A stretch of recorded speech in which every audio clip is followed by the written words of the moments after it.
एक तरफ जहां अचानक से कनाडा ने पलटी मारी है, जानेंगे कनाडा ने क्यों पलटी मारी और भारत के तरफ आकर क्यों खड़ा हो गया है, तो वहीं दूसरी तरफ चाइना का शेयर मार्केट औंधे मुंह गिरा। इतने जल्दी ऐसा कुछ देखने को मिलेगा ये नहीं सोचा था। जियोपॉलिटिक्स में बहुत कुछ चल रहा है, हमेशा की तरह जानने को मिलेगा बहुत कुछ। आइए जानते हैं इन खबरों को विस्तार से। खालिस्तानी समर्थक हरदीप सिंह निज्जर की हत्या के पीछे भारतीय एजेंटों का नाम लेने वाली जस्टिन ट्रूडो सरकार ने अपने सुर बदलने शुरू कर दिए हैं। कनाडा के विदेश मामलों के उप मंत्री डेविड मॉरिसन का कहना है कि वे भारत की अखंडता का सम्मान करते हैं, इसे मानते भी हैं। उन्होंने कनाडा में प्रो खालिस्तानियों के बोलबाला और उपद्रव मचाने वाली घटनाओं को लेकर कहा कि ये ऐसी चीजें हैं जिन्हें हम नहीं देखना चाहते हैं, लेकिन अभिव्यक्ति की स्वतंत्रता के अधिकार के तहत वह संरक्षित है। कनाडा ने कहा कि भारत की क्षेत्रीय अखंडता पर उसका रुख निरपेक्ष है। पिछले साल राष्ट्रपति जस्टिन ट्रूडो ने कनाडाई संसद में हरदीप सिंह निज्जर की हत्या में सीधे तौर पर भारतीय सरकारी एजेंटों के शामिल होने का आरोप लगाया था। इसके बाद भारत और कनाडा के रिश्तों में तल्खी सामने आई थी। दोनों देशों के बीच पैदा हुई दरार के बाद कनाडा का ये पहला बयान है।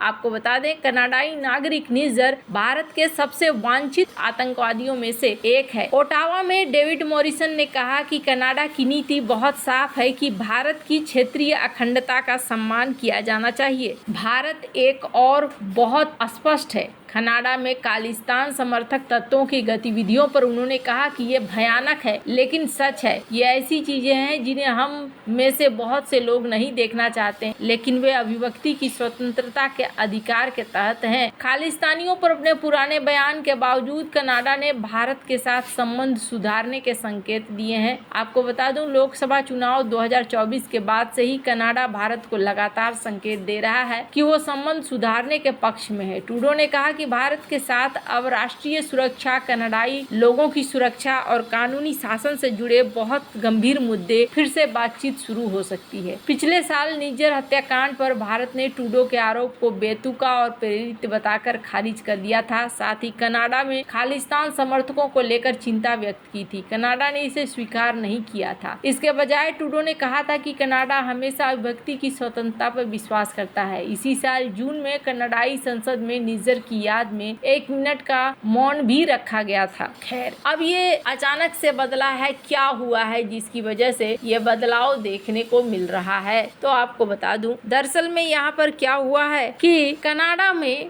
जो पार्टी थी जस्टिन ट्रूडो की, इसने एक गठबंधन सरकार बनाया था और गठबंधन सरकार में अक्सर ये होता है कि बहुत सारी चीजें दबाव में चलती है। लेकिन अभी हाल ही में क्या हुआ कि जैसे ही चुनाव नजदीक आने लगे, गठबंधन सरकार में से एक पार्टी ने हाथ पीछे कर लिया और ये जो पार्टी हाथ पीछे कर गई, ये खालिस्तान की समर्थक पार्टी मानी जाती है। कभी भी नहीं सोचा था कनाडा ने कि ऐसा सीन उसके सामने पैदा हो जाएगा कि उसका ही परम सहयोगी उसे छोड़ जाएगा। एनडीपी इनकी सरकार के साथ मिला हुआ था और एनडीपी की वजह से ये कई बार इस तरीके के स्टेटमेंट देते थे, लेकिन यहाँ पर देखने को मिला है कि अब एनडीपी अलग हो चुका है और एनडीपी ने समर्थन खींच लिया है। समर्थन खींचने के बाद से यहाँ पर अब स्थितियां एकदम विपरीत होती हुई दिख रही हैं और यहाँ दिख रहा है कि कनाडा में जस्टिन ट्रूडो की सरकार जा रही है। तो माना जा रहा है कि अब ये कोशिश कर रहे हैं किसी तरीके से चीजों को बचाने की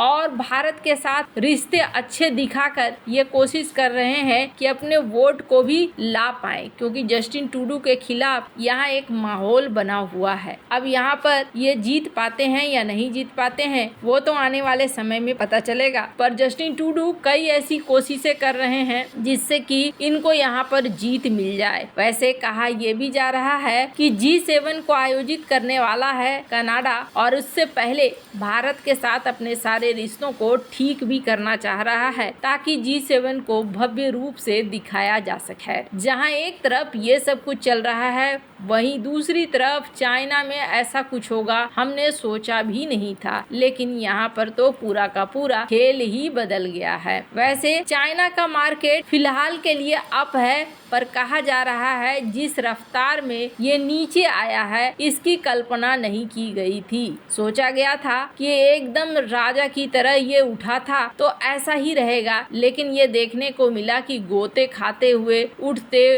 गोते खाते हुए लंच ब्रेक के बाद भी गोता खाता हुआ कुछ इस तरीके से इसका ग्राफ देखने को मिला है। शेयर मार्केट में एक अच्छी खासी यहाँ पर जो बढ़त देखने को थी वो बढ़त देखने को नहीं मिला। चाइना ने यहाँ पैकेज तो डाला, लेकिन पैकेज के बाद आखिर क्या हुआ, ये खुद आर्टिकल भी इस बात को कहते हैं कि शेर की तरह तो शुरू हुआ, लेकिन बाद में भेड़ वाली स्थिति क्यों हो गई इसकी। अभी हमने देखा कि अच्छा खासा पैसा भारत के मार्केट से निकला है और पैसा जाकर जमा हुआ है चाइना के मार्केट में। एक बहुत ही ज्यादा उम्मीद के साथ चाइना के मार्केट में पैसे लगाए जा रहे थे और इसमें भारत को अच्छा खासा नुकसान भी हुआ है। ऐसा नहीं है कि भारत को नुकसान नहीं हुआ है, लेकिन अब ये कहा जा रहा है कि जिस तरीके से कहा गया कई सारे जो एक्सपर्ट हैं उनके द्वारा कि ये सब कुछ जो देखने में लग रहा है वो सिर्फ क्षणिक भर है और बाद में चीजें और ज्यादा खराब होंगी, ऐसा ही कुछ यहाँ देखने को मिला। शुरुआती 6 दिन में 20 लाख करोड़ स्वाहा हो गए भारत के और अच्छी खासी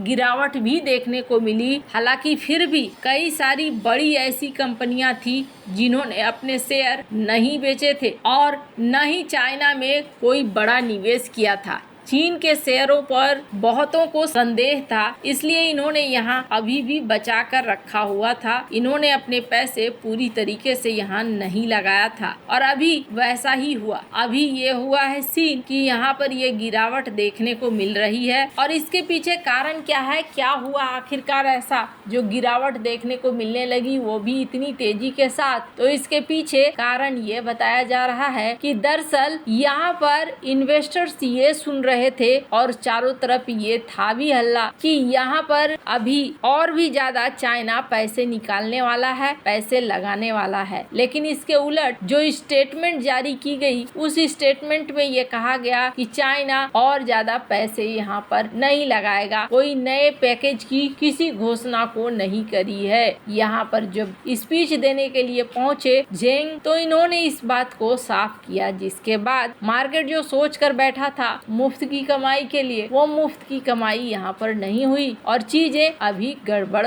स्थिति में जाने वाली है। ओरिजिनल चीजें हमेशा ओरिजिनल होती हैं और जो ऐसी चीजें होती हैं, डुप्लीकेट चीजें होती हैं, वो ज्यादा देर तक चलती नहीं है। ये बात तो आज से नहीं बल्कि बहुत समय से कहा जा रहा है। फिलहाल के लिए देखा जा रहा है कि भारत के शेयर मार्केट में उछाल भी है और अभी स्थिरता भी देखी जा रही है। वैसे आपको क्या लगता है, इन सब मामले में आपकी क्या राय है, कमेंट कर जरूर बताएं। जल्द मिलते हैं अगले वीडियो में नई खबर के साथ।